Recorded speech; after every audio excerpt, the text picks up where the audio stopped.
हम लोग मुगल साम्राज्य पढ़ रहे हैं और कल हम लोगों ने हम लोग दिल्ली सल्तनत पढ़ रहे हैं और दिल्ली सल्तनत पर जो केंद्रीय प्रशासन पढ़ा, फिर केंद्रीय कुछ अधिकारी जो दिल्ली के सुल्तान को काम में मदद प्रदान करते थे, उनके बारे में हमने चर्चा किया। आज हम कुछ दिल्ली सल्तनत के अंतर्गत जो केंद्रीय विभाग है उसके बारे में चर्चा करेंगे। जैसे दीवान विजारत जो है ये दिल्ली सल्तनत में सुल्तान के बाद सबसे इम्पोर्टेंट अगर कोई व्यक्ति होता था तो दीवान विजारत अर्थात वजीर। जैसे इल्तुतमिश का वजीर कौन था? तो जुनैदी था। तो ये काफ़ी इम्पोर्टेंट पोस्ट था दीवान विजारत। तो वजीर का काम जो था सुल्तान के बाद साम्राज्य का वो केंद्र बिंदु होता था, सारे विभागों पर नज़र रखना। उसके बाद है दीवान अमीर कोही। ये एमबीटी मोहम्मद बिन तुगलक ने स्थापित किया था और कृषि विभाग है। ठीक। दीवान मुस्तखराज, ये जो है बकाया लगान वसूलता था। ये भी विभाग जो है अलाउद्दीन खिलजी ने स्थापित किया था। दीवान रियासत, ये बाजार विभाग था। अलाउद्दीन खिलजी ने बाजार विभाग की स्थापना की थी। दीवान रियासत। दीवान एक रिसालत था। दीवान रिसालत जो था विदेश विभाग था। दीवान इंसा, ये जो विभाग था ये पत्राचार विभाग था। दीवान बंदगान विभाग, दीवान इस्तिफाक विभाग और दीवान खैरात विभाग। दीवान बंदगान विभाग, दीवान इस्तिफाक विभाग और दीवान खैरात विभाग की स्थापना, इन तीनों विभाग की स्थापना जो है फिरोज शाह तुगलक ने किया था। दीवान बंदगान विभाग दास विभाग था, वहीं दीवान इस्तिफाक विभाग पेंशन विभाग था और दीवान खैरात विभाग ये दान विभाग था। ये तीनों विभाग, दीवान बंदगान, दीवान इस्तिफाक और दीवान खैरात, ये तीनों विभाग जो है एफएसटी ने ही स्थापित किया था। तो ये दिल्ली एक था दीवान वकूफ़ विभाग। दीवान वकूफ़ जो था जलालुद्दीन खिलजी ने स्थापित किया था और इस विभाग का जो काम था वह महत्वपूर्ण काम था। वह यह था कि जो लगान में हेरा फेरी करते थे देने में, उस पर जो है जांच करता था। दीवान वकूफ़ जो है जो सरकारी राजस्व का जांच करता था।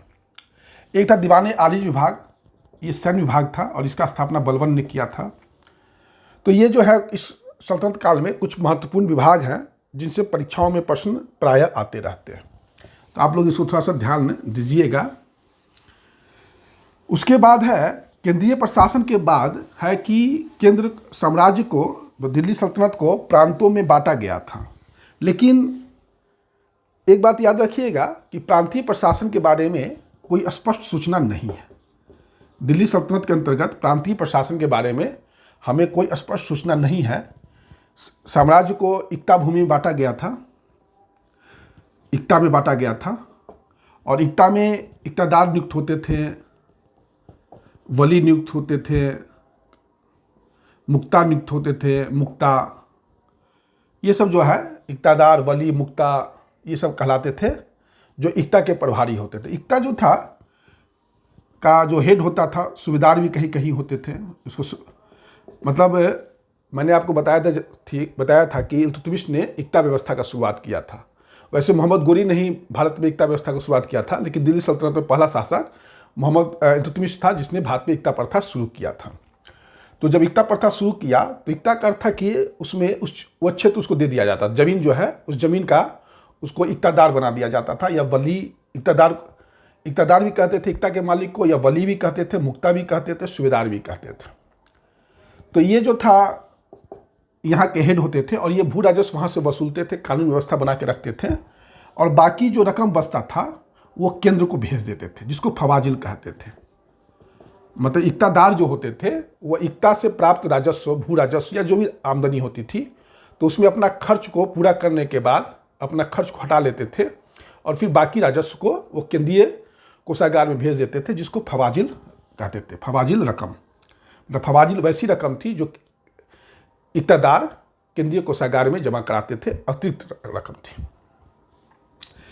इक्तादार एक जो है ट्रांसफरेबल पोस्ट था और हस्तांतरणीय था। ये सब तो चर्चा हो चुका है। लेकिन दिल्ली सल्तनत के अंतर्गत प्रांत नहीं थे। लेकिन इब्न बतूता कहता है कि दिल्ली सल्तनत के अंतर्गत 23 प्रांत थे मोहम्मद बिन तुगलक के समय। इब्न बतूता जो मोरक्को का यात्री है, जो मोहम्मद बिन तुगलक के समय आया था, वो कहता है कि मोहम्मद बिन तुगलक के समय में 23 प्रांत थे, 23 प्रांत थे। प्रांत को जिला में बांटा गया था। प्रांत को जिला में बांटा गया था। जिला को सिख कहा जाता था। जिला को सिख कहा जाता था। और जिला या सिख की स्थापना बलबन ने किया था। जिला या सिख की स्थापना किसने किया था? बलबन ने किया था। और सिख का या जिला का प्रधान कौन होता था? सिकदार होता था। ठीक, जिला का प्रधान कौन होता था? सिकदार होता था। जिला को परगना में बांटा गया था। जिला या सिख को परगना में बांटा गया था। और परगना का हेड जो होता था आमिल होता था या मुंसिफ होता था। आमिल जो है परगना का सामान्य प्रशासन देखता था और मुंसिफ जो है भू राजस्व प्रशासन देखता था। परगना में आमिल जो था वो सामान्य प्रशासन देखता था, वही मुंसिफ भू राजस्व प्रशासन देखता था। और गांव जो है, गांव में जो होते थे खूत होते थे, चौधरी होते थे, मुकद्दम होते थे, पटवारी होते थे। ये सब जो थे, पटवारी जो है लेखांकन का काम करता था। खुद चौधरी मुकद्दम जो है वो गांव के मुखिया होते थे और ये गांव से जो किसानों से भू राजस्व वसूल के केंद्रीय कोषागार में, दिल्ली सल्तनत के केंद्रीय कोषागार में जमा करा देते थे। मैंने आपको बताया था कि अलाउद्दीन खिलजी ने खुद मुकद्दम चौधरी पर नियंत्रण स्थापित किया, क्योंकि ये सरकार से भी पैसा वसूल करते थे, क्योंकि वो भू राजस्व वसूलते थे किसानों से भी जो है अतिरिक्त वो कर ले लेते थे, जिसको किस्मत खोती कहा जाता था। तो हकूक़ खोती, खुद मुकद्दम चौधरी जो थे वो हकूक़ खोती और किस्मत खोती। हकूक़ खोती हुआ कि राज्य जो है वो खुद मुकद्दम चौधरी को कुछ गांव के प्रशासन की देखभाल के लिए, चाहे भू राजस्व वसूलने के लिए, खुद मुकद्दम चौधरी को केंद्रीय कोषागार से कुछ पैसा देता था। उसको हकूक़ खोती कहते थे, हकूक़ खोती। और किस्मत खोती यह कहते, चूँकि गांव के ही रहने वाले थे तो किसानों से भी ये कुछ वसूल लिया करते थे, तो उसको किस्मत खोती कहते थे। तो अलाउद्दीन खिलजी ने क्या किया कि हकूक़ खोती और किस्मत खोती दोनों प्रकार का अधिकार समाप्त कर दिया। और अब जो है केंद्रीय अधिकारी ही गांव में जाके भू राजस्व लगान, मतलब नगद में, कैश में वो वसूल लेते थे। तो इससे जो है खुद मुकद्दम चौधरी का अलाउद्दीन खिलजी के समय काफ़ी पावर समाप्त हो गया। फिर बाद में अलाउद्दीन खिलजी के बाद जो है फिर से इनको गियासुद्दीन तुगलक ने इनका अधिकार वापस दे दिया, किस्मत खोती दे दिया, लेकिन हकूक़ खोती नहीं दिया। तो ये सब है। तो ये प्रशासन के बारे में है। ठीक, उसके बाद अगर इम्पोर्टेंट है तो यहाँ पर चार प्रकार के न्यायालय हमको दिखाई पड़ते हैं। प्रांतीय 4 प्रकार के न्यायालय दिखाई पड़ते हैं। वली या गवर्नर का सूबा न्यायालय या प्रांत न्यायालय। प्रांत को सूबा भी कहा जाता था। वली या गवर्नर का न्यायालय जो सूबा में होता था, सूबा का न्यायालय होता था। उसके बाद काजी का न्यायालय होता था। उसके बाद दीवान का न्यायालय होता था। और उसके बाद जो है सदर सुदूर का न्यायालय होता था। तो ये प्रांत में 4 प्रकार के न्यायालय होते थे। वली या गवर्नर का न्यायालय, काजी का न्यायालय, दीवान का न्यायालय और सदर सुदूर का न्यायालय। तो ये प्रांतीय प्रशासन के बारे में जो कुछ इम्पोर्टेंट जानकारी है वह यही है।